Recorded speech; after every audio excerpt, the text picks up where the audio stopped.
Okay, so we're going to build our first patch using the ES2 synthesizer. We're going to create like the 808 bass sound. Some people call it an 808 kick. It's more of a bass sound that sort of complements a kick, but it does have sort of qualities of both.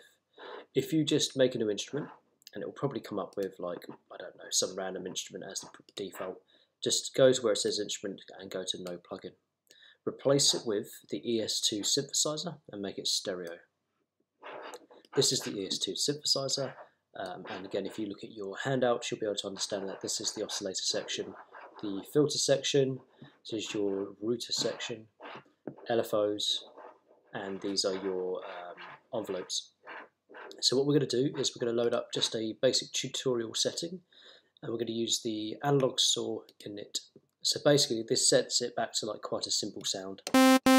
Sounds quite boring and simple. That's just a standard sawtooth wave. Now what we're going to do is we're going to only use one oscillator, so just make sure oscillator 1 is selected and nothing else is. Turn it to sine. So the 808 used the sine as the sort of basis for that bassy sound. So if you were to just play it now, that's what it sounds like. The 808s are quite deep, so we're going to transpose it by 24 cents. Here, sorry, 24 semitones here. Semitones, remember there are 12 semitones in an octave, so 2 octaves down this basically, okay? So if you listen now, you're now listening to like just a deep bass sound. What we're going to do is we're going to play around with some of its characteristics. So we're going to just turn this cutoff off here, like that. So this is our router.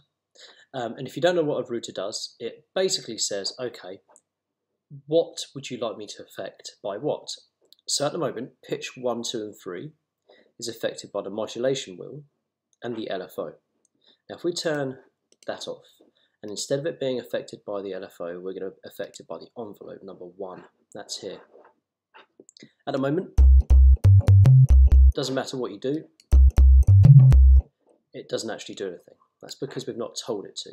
If we set it to all the way up, so what this is saying is, every time it plays a note, the envelope's going to affect it, and it's going to make it start really high and then drop down. So you can hear that bing, like that.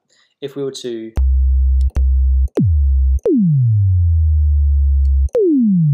you can now hear, by moving the decay up, this is how long it takes the envelope to stop. So essentially, it goes really high and it gradually comes back down again. So that's almost like a sub drop now. So we're not going to have it that high.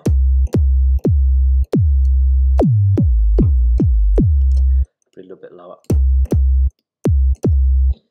If we did the attack quite high, it would take some time for the actual oscillator, for the envelope to kick in. So if you listen now, so it's taking some time before it gets to its highest point. So you've got the opposite. Instead of being like a bass drop, you've got a bass rise.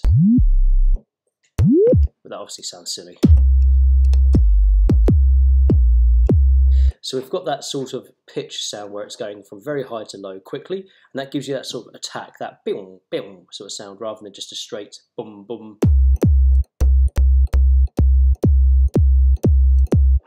What we can do then is add a little bit of distortion. The more distortion you add, the dirtier it's going to sound.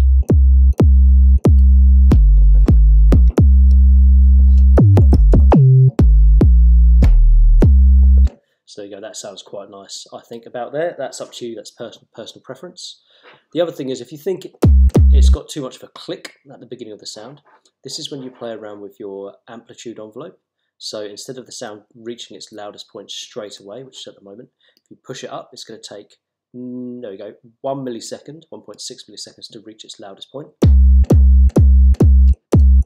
So notice now it sounds really like, whereas when you move it up, it sounds a bit muffled. That's because it's taking some time to get to its loudest point. There you go, I reckon there. And the other thing is, some 808 sounds have like a slight release to it, which means when you take your finger off, the note's still playing. So you can hear how it's still resonating afterwards. What you'll notice then is when the release is up, when you've got bass frequencies and there are two notes playing at the same time, you are going to get that sort of clashing and phasing going on there. So I would suggest don't have it too high up.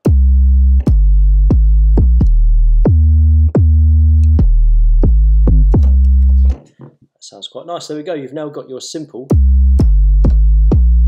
808 synthesizer.